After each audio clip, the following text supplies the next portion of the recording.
Hello, everyone. Thank you for registering for the Ad Bargain, a broad cross-platform survey of American consumers and their attitudes towards various ad-supported media channels from Sounds Profitable. This will be an hour-long presentation, and if time allows, we will open up the floor to questions at the very end. We respect everyone's time, so we will be ending at 4 p.m. on the dot.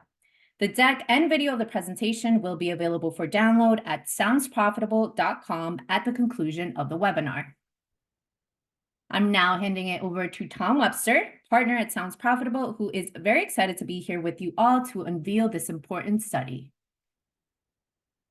Thanks, Manuela. Thanks very much. I'm just busy seeing everybody's online chat AIs logging in, and I've been just having conversations with them. So I think there's roughly 8,000 AI chat folks on here. So I appreciate y'all, and I hope I feed you well today. And a big welcome to all the humans as well. I know saw some of you humans last week in Los Angeles, which was an utter delight, I can assure you. And you saw a little bit of a preview of what I'm going to show you today. I'm going to show you a lot today that you haven't seen before. And it's really, first of all, it's a fantastic piece of work. I'm very proud to be associated with it and the fine work that our research partners at Signal Hill Insights did with us on this, because it's a continuation of the kind of work that we've really been doing since I joined Sounds Profitable, which is work to push the industry forward, to answer objections, to uncover facts, to challenge received wisdom about the effectiveness of podcast advertising.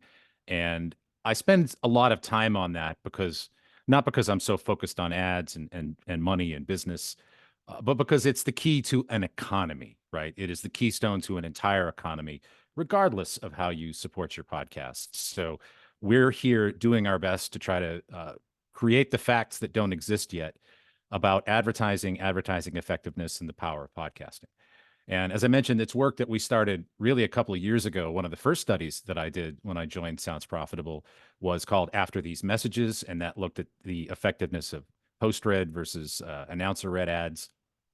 Last year, we put out, I think, one of our most influential studies, The Medium Moves the Message, which was a look at how podcasting compares with broadcast television and broadcast AM/FM radio in terms of advertising effectiveness. And that's certainly been used and cited a lot. And this study, The Ad Bargain, really is a continuation of that. And we're going to spend quite a bit of time today kind of focusing on another aspect of advertising. One of the fastest growing channels in digital advertising, period, is podcasting. It's certainly top three. We also looked at a couple of other extremely quickly growing categories in advertising in general, which are YouTube and connected TV, or CTV. And that's where we're going to spend a lot of our time today. And again, if you're interested in comparisons with things like AM/FM radio and broadcast or network or cable television, you can find that in The Medium Moves the Message, which still smells fresh to me. So rip open a bag today. But we are going to continue to do this kind of work, and I thank you. So we came up with the name The Ad Bargain because in any kind of ad-supported medium, the consumer's making a deal of sorts. And that deal is, I'll give you a reasonable amount of my time and attention to the advertisers and sponsors that bring you this content in exchange for free content that you like, right? That is the bargain. That is the deal that supports so much of our media today. It certainly is one of the underpinnings of the podcast economy, as well as radio, television, digital, anything you can think of that's ad supported. There is this kind of bargain being struck, this ad bargain. So we call this the ad bargain, really to look at how good or bad of a bargain is podcasting to the consumer. Are they getting a good deal here in terms of the amount of attention they spend looking at our sponsors and our advertising and podcasting compared to some of the other media that they look at? And so that's really the source of the name, The Ad Bargain, as you can see here. And the picture, by the way, if you can see that, that's a picture I took when I was in Ireland last year. And if you haven't seen the microphone of Moore, it's amazing. So before I press on with the research, at Sounds Profitable, we are a partner-supported organization. We have 175 partners, all helping us to push this space forward and grow this space as a unit. And we particularly want to thank the sponsors of this study, Libsyn Ads, SiriusXM Podcast Network, Spreaker from iHeart, NPR, Wondery, BetterHelp, Paramount, and ESPN podcasts all help to make this massive study possible. And of course, our research partners at Signal Hill Insights. I worked very closely with Jeff and Paul there on this study to make it as bulletproof as possible. And I do want to spend just a touch of time here on methodology. Always begin with methodology in a study like this. This work was conducted in February 2024, and it was based on an online study of 2,020 adults, American adults, 18 plus. And I do want to mention one thing. Anytime that we put out general population studies, studies that are meant to project to the population at large and not just podcast listeners, we are always going to do that with 2,000 or more respondents. It's extremely important, not only for margin of error, but also to make sure that we're appropriately capturing all the subgroups, age, demographics, ethnicity, and so on, because we want to make this research as bulletproof as possible, as usable as possible, so that you can take it into the marketplace. Also, this sample was taken from a single source stratified online panel, very high quality panel, and was weighted to the US population. So it's as representative as we could possibly make it. And we asked those more than 2,000 Americans 18 plus a whole raft of questions really about their media habits, what types of media they consume, and with a particular focus here, as I mentioned, on podcasts, streaming TV or CTV, and YouTube. So they were not recruited to any kind of quota for those three. We just looked at it for the general population, and it shook out how it shook out. Let's shake it out. First, we asked people, which of the following types of media have you used in the past week or 7 days? And certainly compared to all of these other sources, podcasting is still building in reach. We estimate 31% of Americans 18 plus have listened to a podcast in the last week, which is roughly tied with paid music services, TikTok. And then, of course, at the top, you see YouTube, social media in general, paid streaming services, and so on. So podcasting still has a long way to grow in terms of weekly reach, but right now, about 1 in 3 is pretty much where we've settled, certainly in the past couple of large Gen Pop studies that we've done. Now, in the last week, which Americans have seen or heard advertising on each of these platforms? For podcasts, 19% of Americans say that they have seen or heard an ad on a podcast. That's over half, and that is certainly lower than some media would see. And I think, a lot of that is due to the fact that many podcasts, most podcasts, are not ad supported, right? A lot of the podcasts that people listen to are not necessarily serving ads, but over half of the podcast listening audience, the weekly podcast listening audience, say they've heard a podcast ad in the last week. So what can we tell about podcast consumers, podcast listeners, and viewers in terms of their receptivity and attentiveness to advertising? Well, first of all, they are extremely receptive to the products and the services that they hear on podcast ads. We know this certainly from the previous work that we have done. We saw it in our last study, Sound You Can See. We saw it in Medium Moves the Message, and we see it again here. A couple of questions just about advertising in general that we asked everybody. First, do you agree or disagree that advertising on this media is generally the best way to reach me? And podcasting is certainly up higher than many of the broadcast media. It's below Instagram and TikTok. It's essentially tied with YouTube. And of course, all of these channels at the top have specific passionate audiences, right? There are people that spend a lot of time on TikTok, people that spend a lot of time on Instagram, but podcasting is certainly in that upper tier as generally the best way to reach me. Are the ads that people see or hear generally relevant? Podcasting, again, does very well here, just behind Instagram and TikTok, which I'll remind you are networks of people's friends largely. So there's a high amount of relevance on those two channels for many of the things that people see. But podcasts perform very well in these first two kind of general measures. But here's really the interesting one as far as ad-supported media and advertising is concerned. I'm more willing to consider products and services after I learn about them on this media. And here podcasting comes out on top, essentially statistically tied with TikTok and very close to YouTube and Instagram, but no worse than those in terms of consideration. So when people hear or see, mostly hear about products and services on podcasts, the overwhelming majority of podcast listeners are receptive to that. They're willing to consider them at least. And if you're an advertiser, especially an advertiser for a new product, that's the best you can hope for. Now, why? Why are they receptive? Why are they positive? Well, we talk a lot about the kind of special sauce of podcasting, the relationship that people have with hosts and creators. And I'll get to that in a moment. But they're also less inundated with advertising in general. They are less likely to hear ads, period.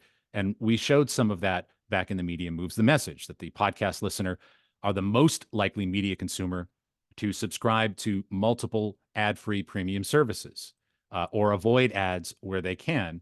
And they're spending a lot of time with podcasts, which are not that heavily saturated with advertising, right? So they're not inundated with ads. They're less annoyed with ads in general.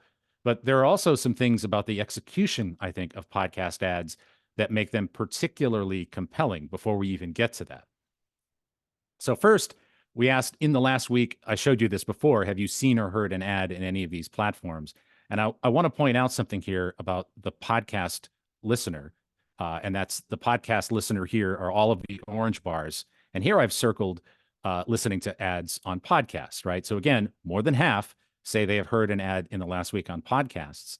But if you look at the orange bar across all of these different channels, the podcast listener is more likely to hear an ad on a podcast than any other form of media other than YouTube, right? And that's simply because YouTube has more than twice the reach of podcasts. So amongst all of these other ad-supported channels and ad-supported media platforms, podcasting is the second most likely place that the podcast listener will report even confronting an ad.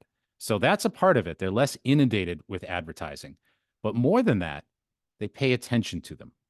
And, I'm often asked by partners, sponsors, the press, what kind of information do you have on ad skipping? And I will tell you, anytime you ask anybody about ad skipping in any medium, they will tell you, I always skip all of the ads all the time. And my friends, people are lovely, but in this, they lie. It's an aspirational answer. People like to think that they do, but they're exposed to a lot more ads than they certainly would ever admit to. A more fruitful question is how much attention do you pay? And in this case, when we ask people a variety of categories of attention, with the top one being, do you watch or listen to all of the ads? Podcast listeners come out way on top here, significantly higher than YouTube, TikTok, and even CTV. So podcast listeners are paying attention to the ads. They're hearing fewer of them in general, so they're giving them more time. It's a better bargain for them. So they're receptive and they're attentive. And because they're actually paying attention, well, guess what? Advertising works. Advertising has always worked if it can get your attention. And so because of that, because we know that people in podcasts are paying attention to the ads, we know that they're working better. Which of the following have you done after seeing or hearing a podcast ad? 50% say they've researched the brand or product. Another 43 visited the brand or product website. And almost a quarter say they've purchased the brand or product, right? So this is a significant body of people telling us that, yeah, I bought something after hearing about it on a podcast. And that's probably true for many of you as well, since many of you are in the podcast business. But this, I think, is a really stark reminder that actually advertising works, especially if it's executed well. And when you're reaching the podcast audience, you're reaching an audience that is not being super saturated with ads in other channels. So this makes them more likely to purchase. And in fact, when you ask, does an ad on podcast, YouTube, or streaming TV make you more or less likely to purchase? A higher percentage of podcast listeners say more likely to purchase than we see for YouTube or streaming TV. There's obviously a baseline here for less likely to purchase, 9 or 10%. That's across the board. That's the percentage of cranky Americans, in case you're ever asked that. But if you look at the sort of net, if you subtract that out, podcast listeners are still more likely to say they're more likely to purchase something that they encounter on a podcast. Now, as I mentioned last year, we did a study called Media Moves the Message, and we looked at some brand metrics across 3 different media platforms. We looked at podcasting, we looked at AM/FM radio, broadcast radio, and network or cable TV. And we chose those because they're all in the same general game. They're all in the 30 to 60-second spot game, right? The capture your attention for a minute, half a minute. And as we saw last year, we looked at 5 different brands and we measured the positive difference in 4 different categories across the top 5 brands in TV, top 5 brands in radio, and the top 5 brands in podcasting between non-consumers and consumers of those media. So to sum that up, for awareness, the difference for the 5 brands that we looked at between the general population and TV viewers was plus 4% for the top brands in TV. For radio, it was plus 7. For podcasts, plus 7. So podcasting did fairly well here. In terms of favorability, we see another really good ratio for podcasting, plus 5% for TV, plus 8 for radio, plus 14 for podcasts. I'm not going to spend a ton of time on this because you can see the study online if you haven't already. And then the other 2 categories, consideration, how likely are you to consider a brand? For the top 5 podcasts, there's a 15% gap here, differential between non-podcast listeners and podcast listeners to the top 5 podcast brands. And then the big one here, action. Did you purchase it? And here we see a really very significant difference between TV and podcasts and even radio at podcasts. So that was last year. This year, I wanted to take a focused look at 2 digital channels that are also very fast growing and also very compelling places to put advertising dollars. By no means am I going to suggest that that you advertise on podcasting instead of those channels, but you're going to see that podcasting is a very compelling place to put your advertising money if you are already purchasing YouTube and streaming or CTV. So I'll remind you of the usage of these. I showed this earlier for all forms of media platforms, but again, 79% weekly viewers of YouTube, 71% streaming TV or CTV, and then 31% listening to podcasts. And I have to take a sip of liquid death here. Cheers. Appreciate you hanging in there for that unsponsored liquid death break. So here's what we looked at. First, the podcast listener are very likely to say that they discover new brands and try them. And that's something that, even though podcasting performed better in the lower funnel measures, favorability, consideration, and purchase behavior, awareness is still a big part of podcast ads, especially if it's a new brand. And part of that is because the podcast ad themselves are less objectionable and they're kind of in a better environment, right? So first of all, when we ask people, have you ever discovered a new brand or product from a sponsorship message or an ad on each of these media platforms? Your favorite podcast comes out on top here by a few percentage points, right? It's not a huge lead, but it is on top. Favorite podcast, 69% of podcast listeners have discovered a new brand or product compared to 66% for YouTube and 66% for CTV viewers. Some of that is down to kind of the backbone of what really built this industry from the beginning, direct response marketing, promo codes. And here podcasting is extremely well known.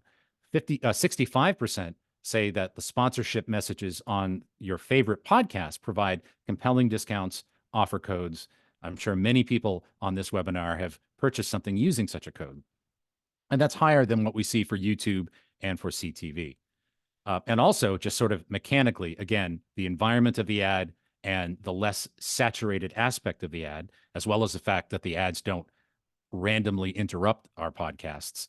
63% find them less annoying than other ads, compared to 54% for YouTube and 52% for streaming or CTV.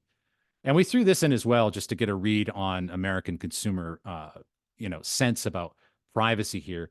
Would you agree that they protect your privacy? And all 3 of these do fairly well, really. But again, podcasting comes up on top with nearly 70% saying that, yeah, their favorite podcast does in fact protect their privacy. So that's sort of the mechanical reasons, right? The less saturating, less annoying aspects, even the promos and discount codes. But now back to the special sauce of podcasting. Listeners see the direct tie between the creator and the content, right? There's a direct tie between the creator and the content, and they continue that direct line to the ads and to the brands and services and companies that support that content. And that makes them feel more positively about the brands that do that.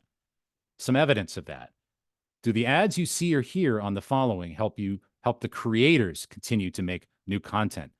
80% of podcast listeners make that connection, that the ads help the creator. It's also very high for YouTube at 78. And again, this is asked about your favorite YouTube channel. And a lot of people's favorite YouTube channel is actually supporting an individual creator, one of the top YouTubers. And then, of course, CTV at 70% below that. So there's a strong direct line here between the creator and the content and the company that supports the content. 80% make that direct connection. As a result of that, 69% of podcast listeners say their opinion of a brand is more positive when they find out it supports their favorite podcast. Again, that's fairly high as well for YouTube. A lot of people's favorite YouTube channel is an individual creator, and then streaming TV at 58%. So podcasting fairly on top here. And then this is my favorite question. Do you go out of your way to support the brands that support your favorite podcast, favorite YouTube channel, favorite streaming TV show? And two things about this. Number one, a majority of podcast listeners, 52%, say that they go out of their way to do that. And the second thing I'll point out is that it's quite a statement to say, I'll go out of my way, right? This is not like, well, if I'm in the checkout line and I happen to see it next to, the Copenhagen's and a pack of Big Reds, I'll pick it up, whatever. But that's not what this says. It's that they go out of their way. They remember the brand and they go out of their way to support the brand because of that strong tie to their favorite content and their favorite creator. Now, as a result of all of this, as a result of both the sort of mechanically less annoying, sort of better environment for ads and that direct line to creators and content that people make with podcasting, the podcast listener is very likely to act. In fact, they're more likely to act here than both CTV viewers and YouTube viewers when it comes to actual buying actions. So here's the first question that we asked about this. How likely are you to look for more information about a product or service that you see or hear? 65% of podcast listeners say, yeah, I would do that, compared to 60 for YouTube and 54 for streaming TV. How likely are you to recommend a product or show? And I bet many of you have done this, that you hear or see advertised. 59% of podcast listeners say that's true about podcasts, essentially tied statistically here with YouTube and ahead of streaming TV at 51%. And then, of course, the big one, how likely are you to purchase a product or service you see or hear advertised on podcasts? It's 53%, leading both YouTube and CTV. And I'll point out that besides the fact that podcasting is number one on this, that is a majority of any group, podcast listeners here, that's a majority of a group of listeners or viewers, media consumers, telling us that advertising works on them.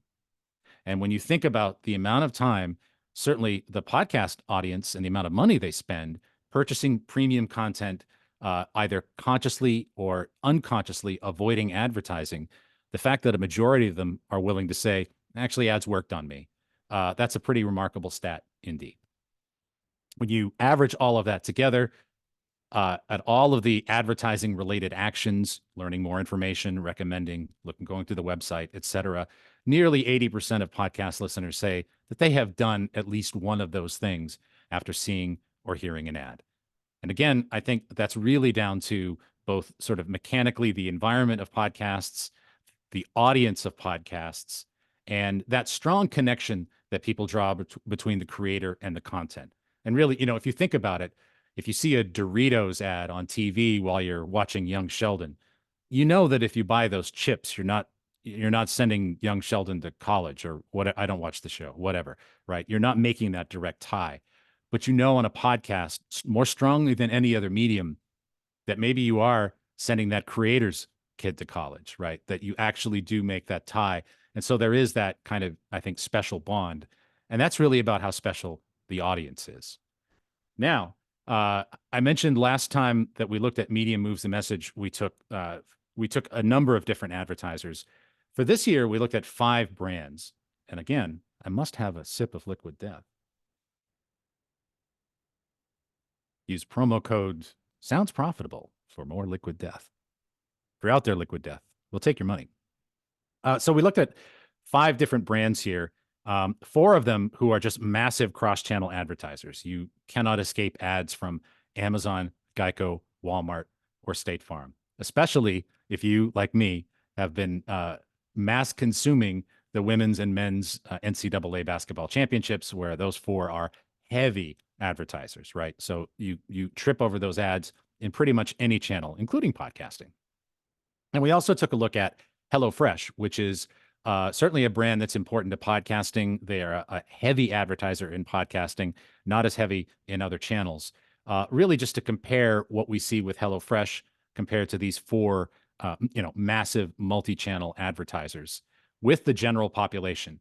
And we're going to look at that in a similar way to how we looked at Media Moves the Message. We're going to compare YouTube viewers with the general population, CTV viewers with the general population, and podcast listeners with the general population for brand lift metrics for all of these.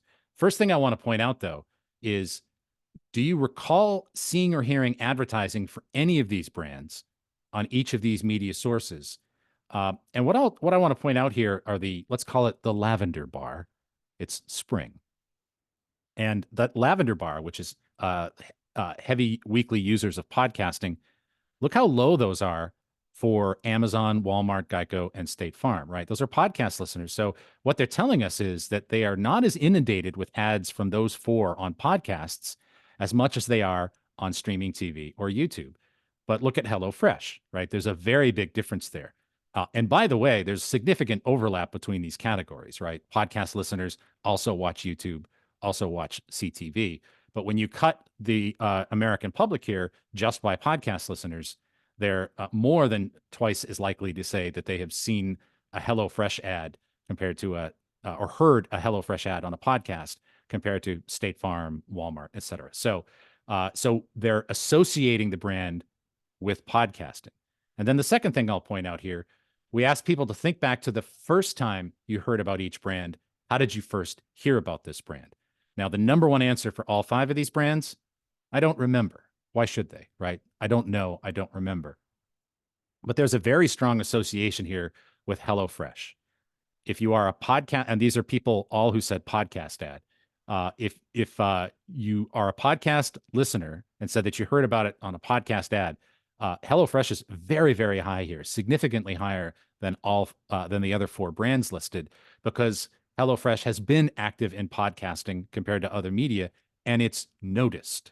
It is noticed. So the podcast listener actually gives podcasting credit for introducing them to the brand, which harkens back, I love the word harken, to something I said much earlier about people discovering a brand on podcasts compared to other media.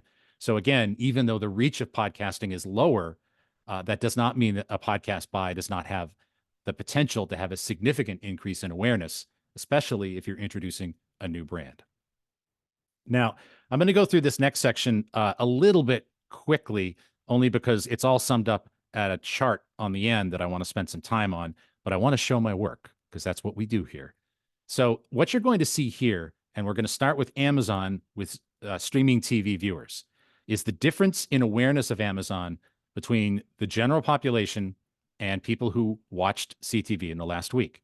So what you see with Amazon is that there's a just marginal lift here, a marginal positive difference, let's call it, between the general population and the CTV viewer for the CTV viewer for Amazon, right? That's almost identical with YouTube. There's just a marginal lift. It's really within margin of error here for the YouTube viewer for Amazon. And that's because it's a very ubiquitous brand, right? It's everywhere. And for podcasting, you do see a little bit of a positive differential with awareness and a little bit on taking action here. So really to see any kind of positive difference at all for a brand that advertises this heavily is, I won't call it remarkable, but it does show up, and it certainly is statistically significant based on this entire sample. So that's Amazon. And again, all of these numbers, you don't really have to focus on them that much, just the tiny differences, because I am going to sum it up here at the end. Now, this is Walmart. With CTV viewers, again, statistically, very little difference, just a slight pop, perhaps on favorability. But statistically, it's pretty darn close for CTV viewers. YouTube is almost identical. And then for podcasting, also really almost identical, maybe a percentage point or two pop on Taking Action, right? Again, a very ubiquitous brand. But you start to see some differences with the other three brands. If you look at Geico with CTV viewers, you see a little bit of a positive differential here with favorability, with consideration, and with Taking Action. That's definitely outside of the margin of error. That's definitely, I think, a valid positive differential for Geico. That's with CTV. YouTube, nearly identical. Only one tiny thing changes and not really enough to make note of.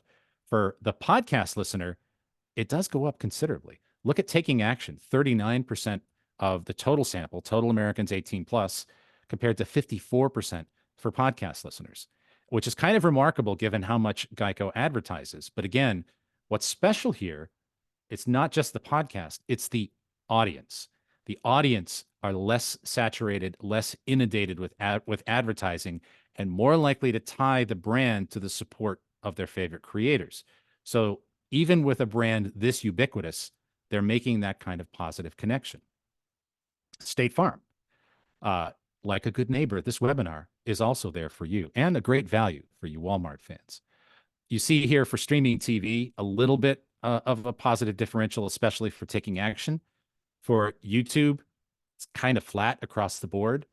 But for podcasting, again, look at Taking Action. 10 percentage points here, positive differential between the general public and podcast listeners, and a 6% positive difference in consideration. And the last thing I'll show you here again is HelloFresh, which is a very heavy advertiser for podcasting and a much more specific to podcasting advertiser. Now you see a positive difference here kind of across the board, but I will remind you that many podcast listeners also watch CTV, so they're folded in there. You do see a positive difference here for streaming TV. It's very similar with YouTube, but with podcast listening, it's very, very high. Go all the way to Taking Action. That is a 13 percentage point positive differential with the podcast listener compared to the general public for HelloFresh. And by the way, for watching this webinar, you get 10 free slides and free dessert for life. Thank you, HelloFresh. Now, I want to spend a little bit of time on this. I showed you all of those slides basically to show you my work, right? But what this slide shows you is the summation of the positive difference, the positive differential between the American public and the consumers of each of these three media, CTV, YouTube, and podcasts, for all four of the measures: awareness, favorability, consideration, and Taking Action. So the first thing that I will point out is if you look at the positive differentials for all of these, start with the upper funnel, awareness. The podcast listener is the highest for all of them except for Walmart, where it's tied for first. For favorability, it's the highest for Geico, State Farm, and HelloFresh. It's tied for Walmart. It's tied for Amazon. Consideration, it's the highest for HelloFresh, State Farm, and Geico, tied for Walmart, and just behind CTV and YouTube for consideration. And then Taking Action, it is ahead on all of them and by quite a bit. And if you add all of that up, if you average what we saw with all five of these brands and look at the kind of average positive differential for awareness, favorability, consideration, and Taking Action, and I'm going to show you that bottom line in focus. You're not missing anything here. For upper funnel awareness, the positive differential for podcasts is 2.5 times larger than CTV or YouTube.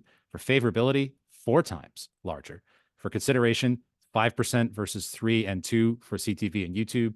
And finally, Taking Action is a 9 percentage point positive differential compared to CTV and YouTube at 3%. Now, all of this really comes down to a couple of things that I've already mentioned.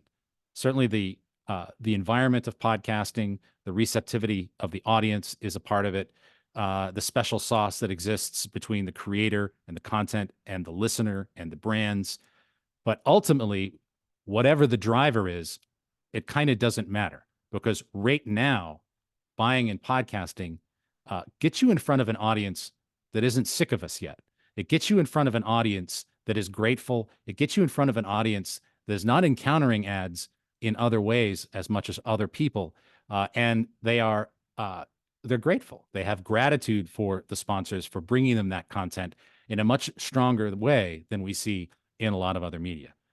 Now, I'm going to wrap this up with some findings and some, kind of summary stats here of what we learned from all of this in just a moment.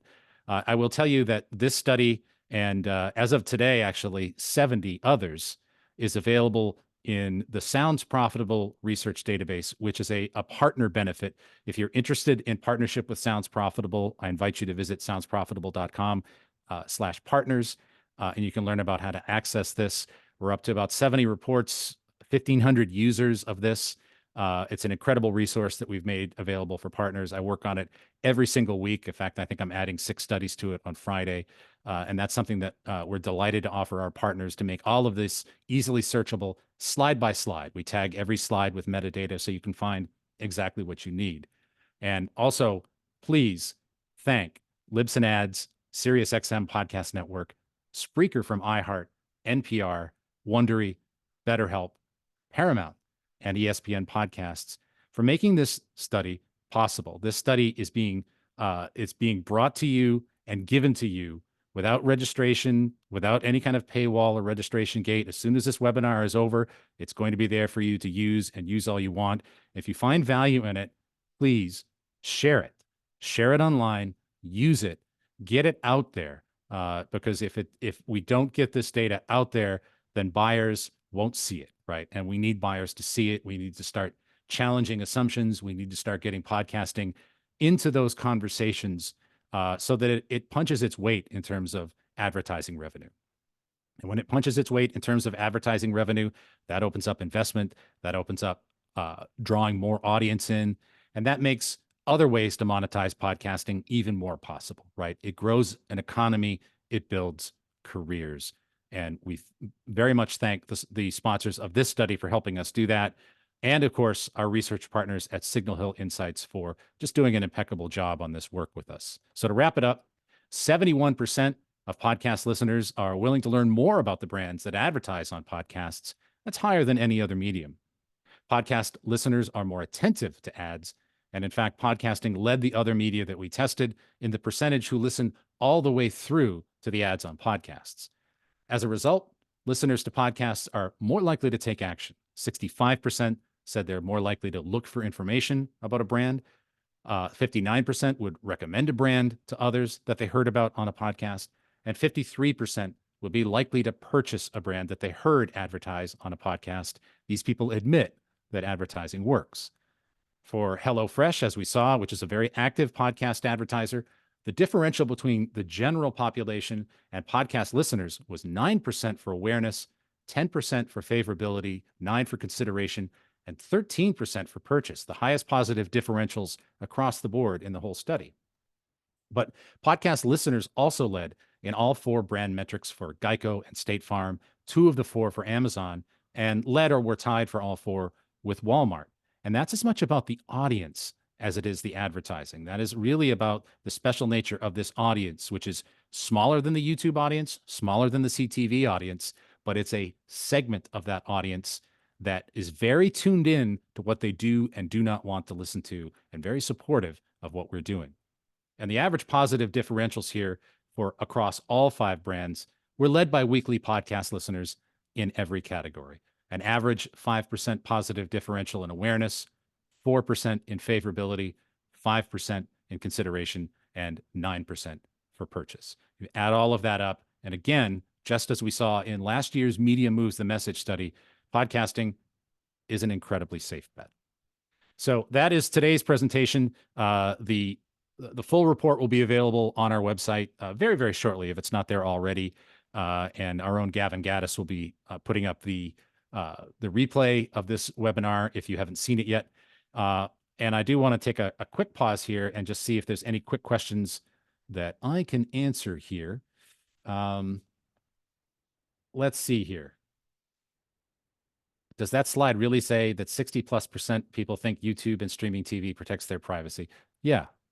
People generally are not that snarky. Unsponsored Liquid Death Break is one of my favorite brands. Thank you, Kate O'Neill, for being here.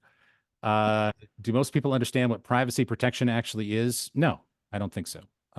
But what's more important to me here is the perception that podcasting is protecting it, whatever it is. And let me just check the Q&A box here. There's also a few questions in the Q&A box. Yeah, I am there. Awesome. The ads being considered interpreted, were they host read or dynamic insertions? We only asked about the brands here, so we didn't get that. And also, a consumer doesn't know what dynamic insertion is. Are podcast listeners more receptive to ads from celebrity hosts or non-celebrity hosts? I don't think we've done research on celebrity versus non-celebrity ad read. The difficulty with that is that if you love a podcast, the host is a celebrity to you. So that's one we'd, I think, have to disintermediate a little bit. I'm curious if the user's answer about skipping ads changes depending on the type of ad, announcer read dynamic ad versus host read. Again, this one is down more to creative execution than it is a hard and fast rule. We in one of the first studies that we did here after these messages, we tested an announcer read ad versus a live ad lib read versus a scripted host read. And the announcer read ad did extremely well because it fit the mood of the show. It was very similar to it was a female voice instead of a male voice, but it fit in, and it was a very well executed ad. So I think it's more about, is it a crappy ad or not? People skip crappy ads. But that said, I'm sure they're less likely to skip something that's coming from the host in the moment.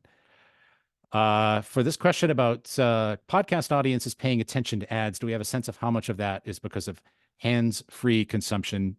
Good question. No. Is there data on how much cross-channel advertising HelloFresh does, and if the ratios are comparable to the other 4 big brands? There is data, yes. I can tell you that HelloFresh does ratio-wise a lot more in podcasting. I don't have at hand what they spend in other channels. Let's see. What are typically the podcasts these bigger brands, Geico and State Farm, advertise on? I suspect they don't advertise on podcasts below a certain listenership. It's probably true. Did this study interrogate? No. But did it interrogate what ad types, podcast genres, show lengths? No. That's outside of the scope of this. That would we have to keep these studies short, or we'll kill people. From Mariah, my question: would you happen to have this data segmented by audience? That can be made available, I think, down the road. I don't have it available now. I've certainly looked at all of it, but I've already killed you with 60 slides. Types of podcast genre, we did not ask in this. Was there an age breakdown? I can only tell you that it's 18 plus, and it's segmented and weighted to the US population. Didn't spend a lot of time on demographics. There are demographic differences. Again, we may probably will put out future reports from this data that break that down a little bit, but I have an hour and I'm one man, but we will get there. The difference if it's a daily or weekly show, we didn't look at that. That's, I think, too many variables for this. So many podcasts now on YouTube. How are you breaking out YouTube from podcasting? Well, the beauty of this study is that we looked at listeners and viewers, and not really distinguishing what people were and were not distinguishing as a podcast. I will tell you that our previous study, which is Sound You Can See, also available at soundsprofitable.com, we looked at that very clearly. So I would direct you to that study. The net of that is that the podcast audience who are consuming podcasts on YouTube are also consuming them in audio. They're the same people, and they're making a very clear distinction. They know what a podcast is and isn't. So there's not really confusion there with sort of YouTube videos that aren't podcasts.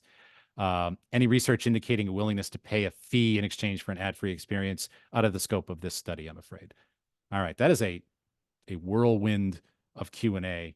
And I'm going to stop there because it's time for me, A, to have some more liquid death, and B, walk the greyhounds that you may or may not have seen behind me. So thank you very much for the gift of your time and attention, and for all of you helping to make this possible. If you get value from this, please spread the word for us. We need to get this in front of buyers. We need people to accidentally or otherwise discover this data, because it's supported by many of the companies in podcasting, and all of those companies are supporting you. On behalf of Sounds Profitable, Manuela, Gavin, Brian at Sounds Profitable, all of us and all of our partners and sponsors, thank you for the gift of your time and attention. We'll see you the next time.